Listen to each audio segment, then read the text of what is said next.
So yun, may nagbanggaan po ngayon dito. Ayun, no? Ayon po sa balita, namatay daw. Dalawa. Dalawa po sila nung dito. Ayun po. Ito po siya. So ito po yung damage. Ayun, no? Namatay daw po dito. Pabis na balita. Sabi po sa report. So ito po yung kotse. So yun po, Pakatipunan po yan, Pakatipunan. Tapos ito yung Pabayan. Ito po siya, Barangka. Po, Marikina. So ito po siya. So ito po, damage.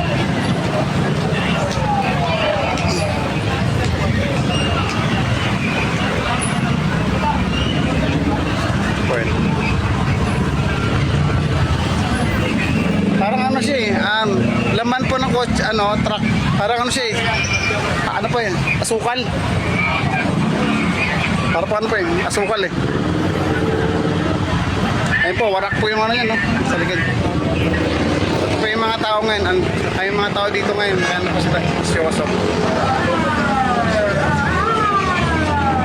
Ito po, so maraming dito, truck, kumbero, mga tao, ang daming mga pulis din, ayun din, no? So, ano po tayo dito ngayon? Sa Barangka lang po ito. Harap po ng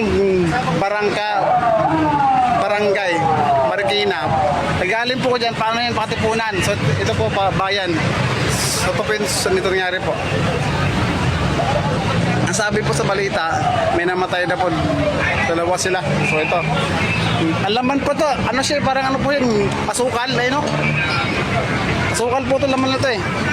Parang asukal siya. Laman po, asukal. So, ito yung mga tao. Napuruan po dito eh. Ngayon, no? Napuruan to eh. Napuruan. Ayun po eh, napuruan. Namatay daw po, sabi. Namatay daw po eh. Dalawang namatay.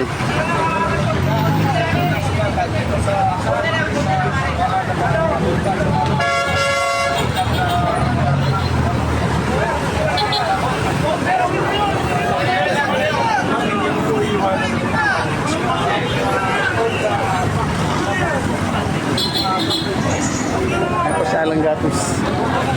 Ayan po yung mga tao ngayon. So, ito po sila ngayon. Sana po ito, Marikina River Banks po ito.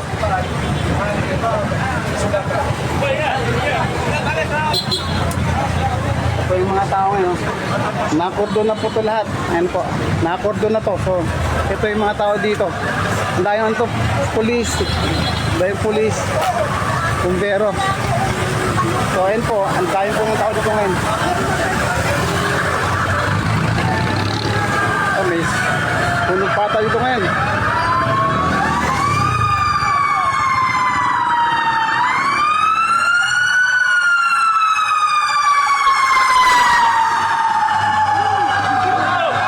Nasunog pa dito.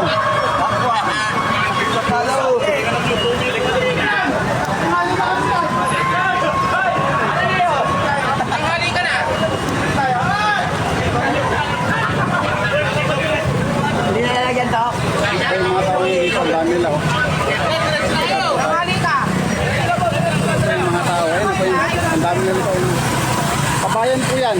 Ito yung Pakatipunan. Ito po, Pakatipunan po yan. Ito po.